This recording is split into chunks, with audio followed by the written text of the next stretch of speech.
예, 여러분 반갑습니다. 야, 누구 빠르게 난과 다르게 국제 결혼하세요. 샤. 반갑습니다. 여러분의 국제 결혼을 응원하는 남자 어반놈이라고 합니다. 그라샤 이거 오랜만에 한다, 그지? 그라샤 이거 옛날에 부배 형이 짤짤이 주면 짤짤이 야 2,000원 받아라 부배야 이러면 그라샤 이랬는데 우리 부배 형님 잘 지내나 갑자기 궁금하네. 마지막에 팝콘TV에서 법방하셨던 걸로 기억하는데 여튼 뭐 오늘 이야기는 뭐 부배 형님 이야기는 아니고 당분간 이번에 태국으로 한 2부작 3부작을 계획 중이거든요. 태국 이야기가 좀 약간 재밌을 것 같은, 그리고 내 나름대로 이렇게 할 수 있는 이야기가 몇 개가 있어가지고 요거를 정돈해가지고 제가 이제 태국 한 2부작 3부작으로 엮어서 이야기를 하려고 하는데, 오늘 이야기는 그거예요. 그러니까 국제 결혼을 통계를 봤을 때 태국이 일본보다 8배 성장할 수 있었던 이유에 대해서 이야기를 해보려고 하거든. 그래서 이게 맨 처음에는 내가 언젠가 한번 해봐야지라고 생각을 하고 있었는데, 어제 영상 올리고 난 다음에 제 구독자 한 분이 댓글을 남겨주셨더라고, 장문의 댓글을. 근데 그분이 태국에서 국제 결혼을 하고 난 다음에 광명을 찾은 그런 케이스예요. 그래서 댓글을 좀 읽어드리자면 이래요. 저는 과거에 여혐이 있었지만 지금은 태국인 와이프와 자식이 있으며 태국에서 너무 행복한 삶을 살고 있습니다.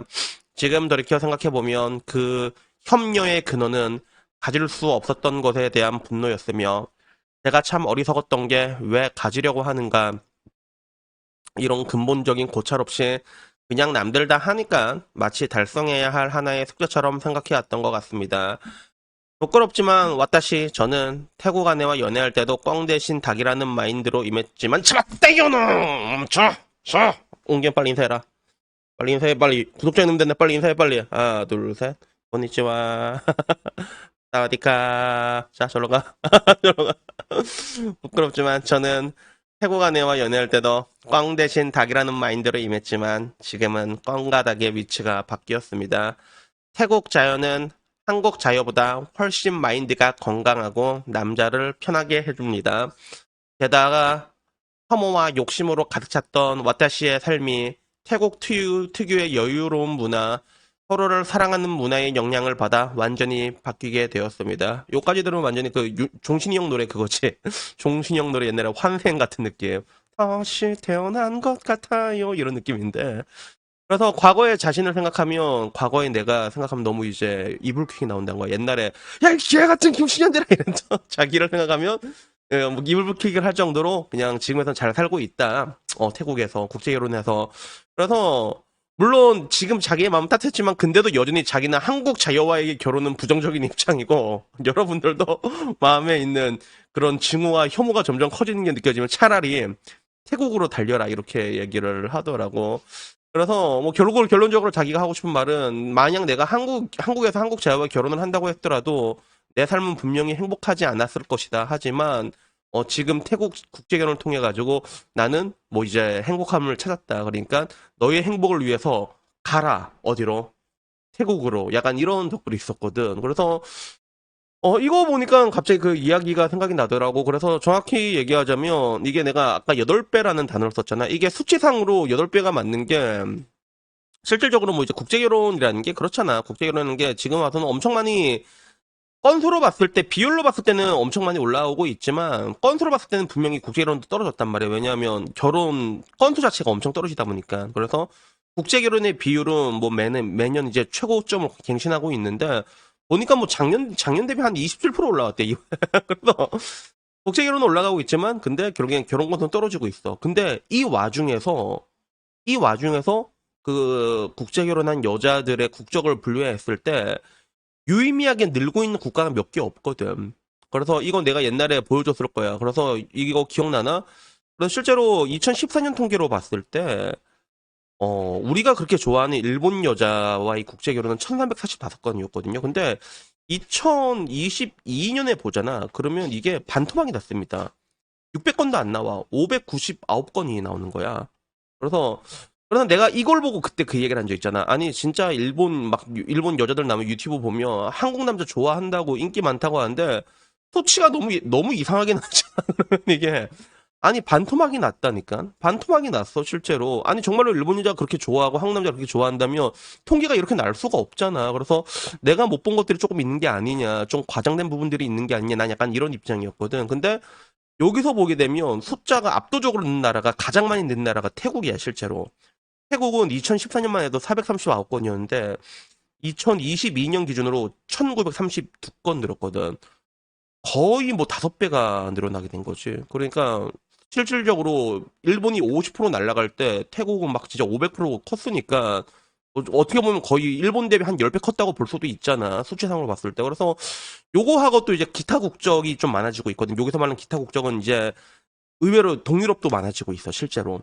그래서 이게 국적별로 안 묶이는 거지. 기타 국가로 보면 이제 뭐 좀 이렇게 세분화돼서 보면 동유럽 쪽이 좀 많이 늘어나고 있거든. 좀 글로벌적으로 변하고 있는데, 그러면 과연 요 숫자로 봤을 때 따지고 보면 태국 결혼이 굉장히 높게 나오잖아. 그래서 이게 왜 이렇게 나는지 내가 궁금하게 되더라고. 나도 옛날에 그래서 요거를 얘기를 하고 싶었는데, 그러다가 이제 결국에는 오늘 이 기회로 얘기를 하게 된 거야. 그래서 서론 물론 제끼고 결론부터 얘기하자면, 저는 사실 태국 여자를 잠깐 만난 적이 있거든요.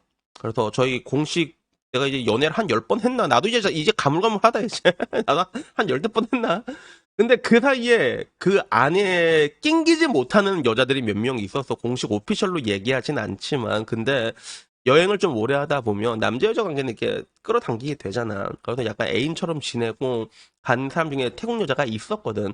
그래서 어반님 유튜브를 진짜 오랫동안 하나도 빠짐없이 봤거나, 아니면 내 라방이 왔던 사람은 기억날 거야. 내가 크라비에서 만났던 태국 여자 있었다는 거. 그래서 나도 그래도 그런 경험이 있었는데, 근데 좀 확실히 뭐라고 해야 될까? 내가 느낀 게, 나는 근데 데이터가 많지가 않아서 뭐라고 느끼기가 힘든데, 근데 그 태국도 이것저것 찾아보면 말 많고 탈 많은 부분들이 있거든, 분명히. 말 많고 탈 많은 부분들이 있는데, 그, 저 아저씨가 말했던 부분이 어떤 건지 나도 알 것 같은 거야. 그 태국 특유의 약간 좀 여유로운 분위기라고 해야 되나?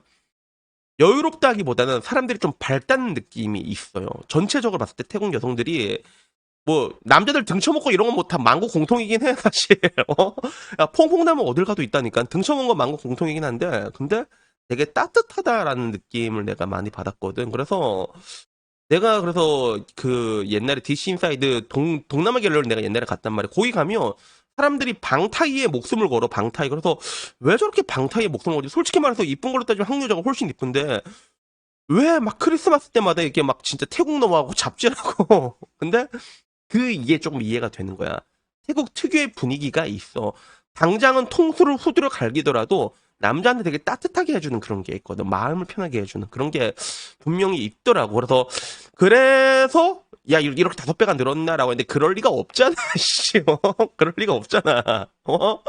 당연히 그것 때문에 이렇게 폭발적으로 늘었을 일은 없다는 게 나의 생각이고, 그래서 내 나름대로 조사를 해본 결과 가장 큰 건 비자 문제야. 가장 큰 건 비자 문제입니다. 그래서 태국이, 우리나라는 비자파가 엄청 강하니까 어디 동남아 갈 때 그냥 웬만하면 그냥 가. 웬만하면 다 무비자 90일입니다. 뭐 싱가포르, 말레이시아, 태국. 근데 베트남은 단소 비자를 샀던 걸로 내가 기억을 해. 인도네시아랑. 근데 반대로 한국에 들어올 때 얘들은 진짜 헬이야. 반대로.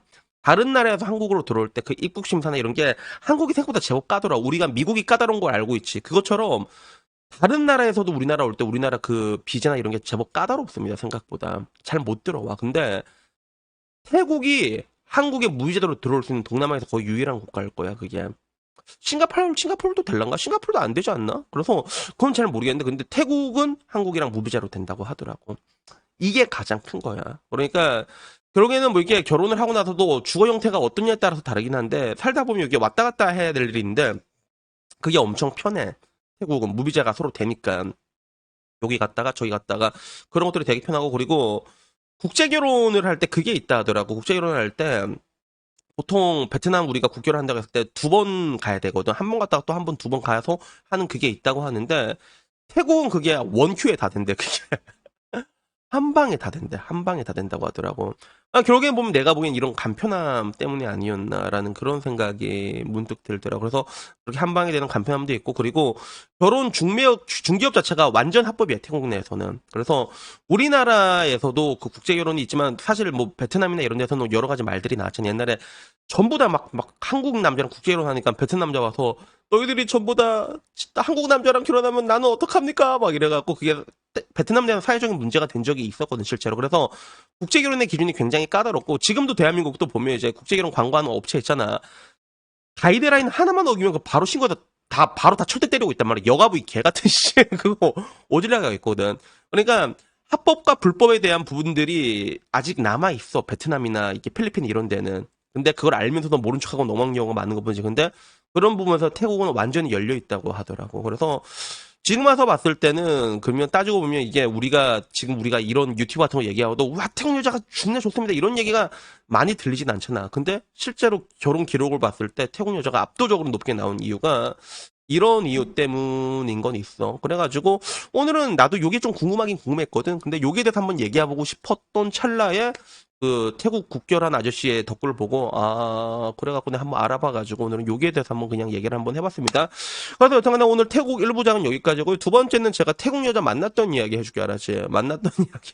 이거 얘기도 되나 이거 씨. 야 됐어. 야 공소시효 지났다. 공소시효 지났으니까 얘기도 되니까 다음에는 태국 2부장 와타시가 만났던 태국 여자에 대한 이야기를 들려주는 그런 시간을 한번 가져보도록 하겠습니다. 여튼 오늘 이야기는 여기까지입니다. 이상입니다. 감사합니다. 야옹.